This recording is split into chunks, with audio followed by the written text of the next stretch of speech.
Kisah Para Rasul pasal 28. Paulus di Pulau Malta.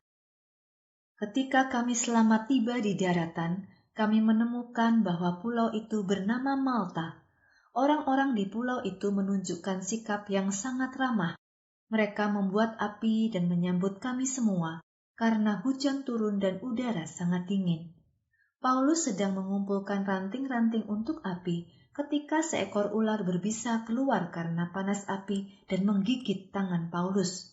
Ketika penduduk pulau melihat ular yang menggantung di tangan Paulus, mereka mulai berkata seorang kepada yang lain, "Orang ini pasti seorang pembunuh, sebab sekalipun ia selamat dari laut, keadilan tidak mengizinkan dia hidup."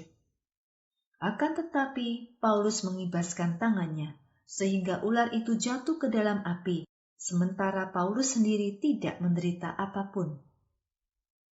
Orang-orang itu berharap Paulus akan menjadi bengkak atau mendadak jatuh dan mati. Tetapi setelah menunggu cukup lama dan tidak terjadi apapun dengan Paulus, maka mereka berubah pikiran dan berkata bahwa Paulus ini dewa. Di sekitar tempat itu terdapat ladang yang luas milik seorang yang bernama Publius, pejabat tinggi di pulau itu.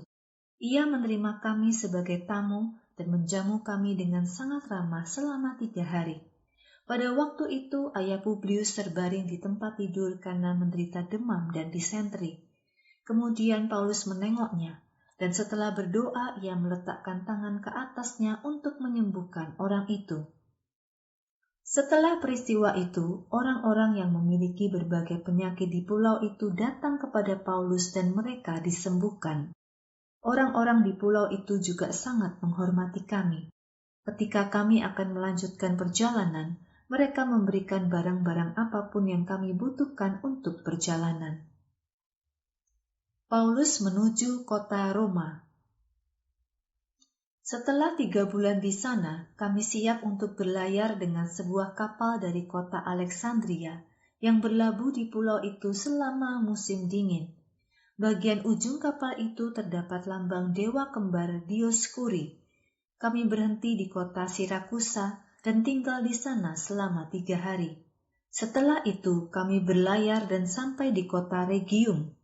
Besoknya angin selatan mulai bertiup dan pada hari kedua kami tiba di kota Puteoli.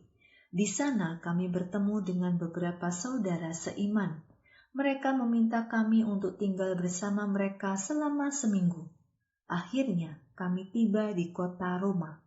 Ketika saudara-saudara seiman di kota Roma mendengar tentang kami, mereka datang menemui kami di pasar Appius dan Tres Taberne.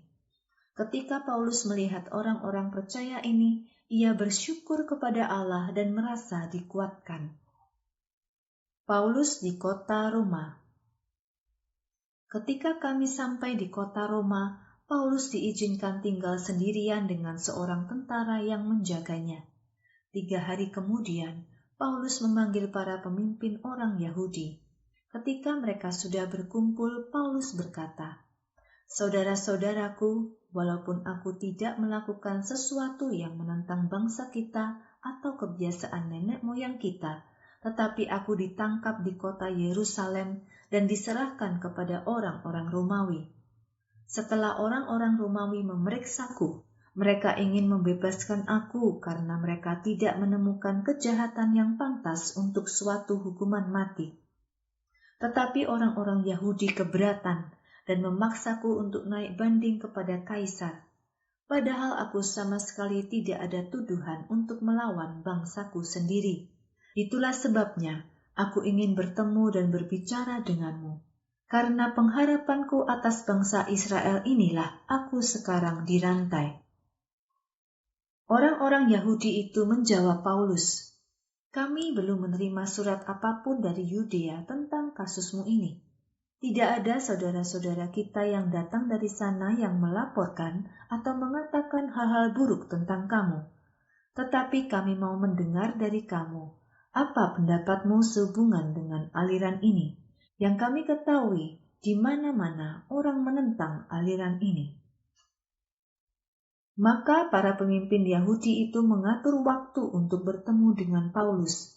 Pada hari pertemuan itu, jumlah orang-orang Yahudi yang datang menemui Paulus di tempat ia tinggal jauh lebih banyak lagi.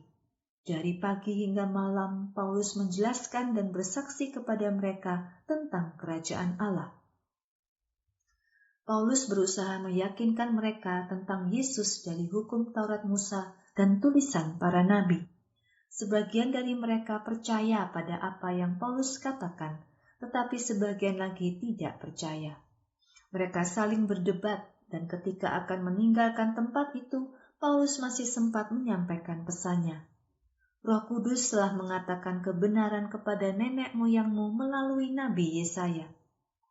Pergilah kepada bangsa ini dan berkatalah kepada mereka, kamu akan mendengar dan mendengar, tetapi kamu tidak akan mengerti.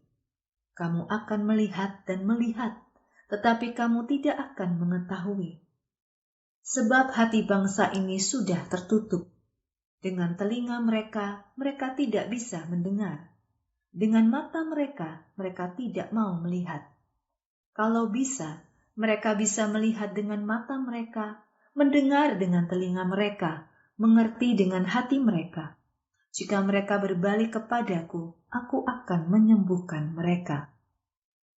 Sebab itu, ketahuilah bahwa keselamatan dari Allah telah disampaikan kepada bangsa-bangsa bukan Yahudi, dan mereka juga akan mendengarnya. Setelah Paulus berkata demikian, pergilah orang-orang Yahudi itu dengan perdebatan besar di antara mereka. Selama 2 tahun penuh, Paulus tinggal di rumah yang disewanya sendiri itu.